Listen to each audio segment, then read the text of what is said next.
This is what happens when you start to get towards the end of a narrative. It becomes tiring. We're now into a phase of just relentless buying, this kind of chasing the market higher. Are people then going to start taking some profit, and we do get a bit of a counter move before then you find new buyers? If you've missed that this week, you're probably waiting for a bit of a pullback. Over the past week or so, we have stabilized. The idea that this could be over sooner than we think is now starting to take hold. In light of the news that we received today on the 17th of April, where are we with the Iran-US narrative? Now, the news that we got, as you can see there, is that the Strait of Hormuz has been declared completely open. This was declared completely open by Iran on the basis that they are approaching some degree of deal, and that this is in line with the ceasefire in Lebanon as well. So we've got ultimately what the big sticking point is out the way, and the big sticking point, of course, being the Strait of Hormuz. That's what's driven much of this narrative. That's what's driven higher oil prices because the restriction of supply. It's what's also driven the sell-off in bond markets on the idea of interest rate hikes. So if you can understand all of those sort of interconnected parts, then you can start to work out what can come next.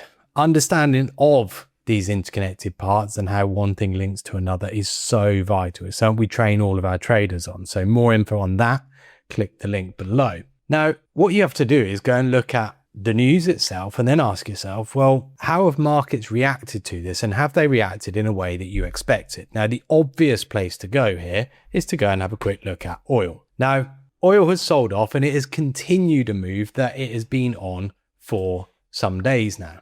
Really, since Easter, we have seen oil continue to drop. When we got the first talks of negotiations, even when negotiations broke down and we got the US blockade of the Strait of Hormuz, oil did not manage to sustain any kind of bid. And now we have this news that the Strait of Hormuz is open. Oil is now continuing to fall. So what we're seeing is a situation where it's very hard to find anything that sends oil up. This is what happens when you start to get towards the end of a narrative. It becomes tiring. All of the initial movement, the initial kind of pricing in of the war and what could go wrong, all happens over here.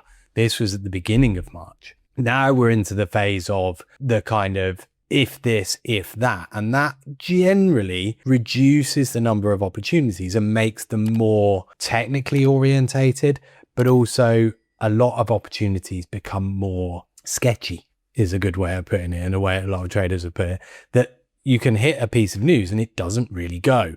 And a lot of that's because we're not really sure what the next stages are. So this then leans more towards your kind of technical traders.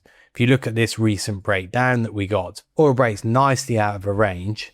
We go and take out a recent low, and then within the day, we bounce back to that low at 84.44. This is the kind of stuff you're looking for if you're a more technically driven trader.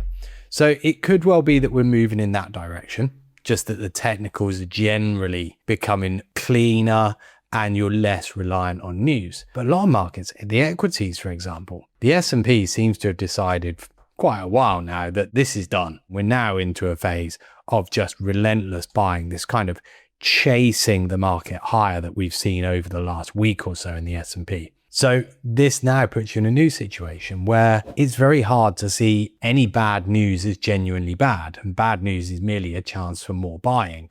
Now, that's not a guarantee that will happen. One rationale that has been discussed on the trading floor today was the idea that, well, if people have been buying this on the basis that we quite possibly are reaching the end of this conflict, are people then going to start taking some profit, and we do get a bit of a counter move before then you find new buyers, essentially the buyers who missed out on this bit.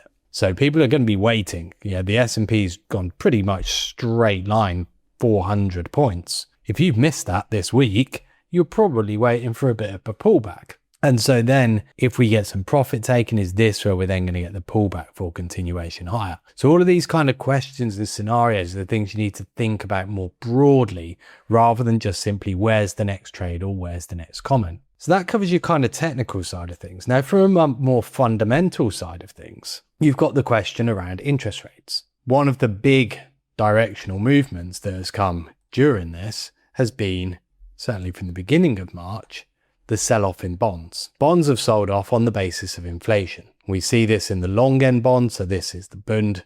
And here we get this big sell-off in the Bund for the first couple of weeks of March. Again, when oil prices ramped up. But seeing as they've not continued, the pricing in of inflation doesn't continue with more and more and more selling in bonds necessarily.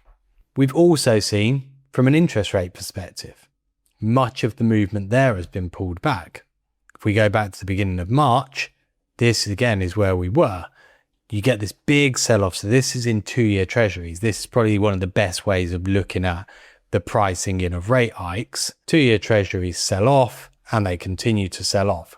However, over the past week or so, we have stabilized. The idea that this could be over sooner than we think is now starting to take hold.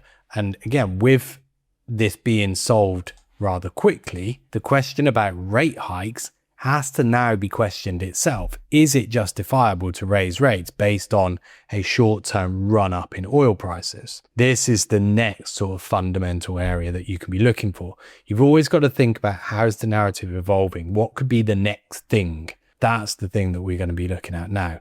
How are central bankers going to explain where bond markets have got to? The idea of possible rate hikes if the necessity and justification for that has gone away. Do you need to raise rates now if oil prices are starting to drift back lower, and this would then just be a short-term spike?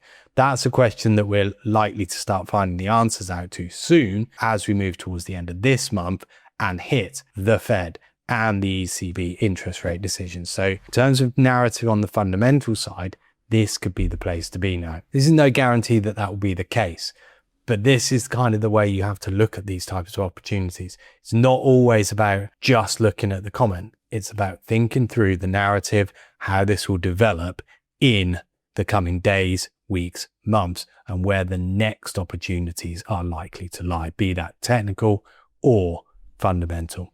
Something we train all traders on, to be more rounded, be able to appreciate different narratives and appreciate what the skill set is required for this new regime, this new way of trading that may well be coming in the coming days and weeks.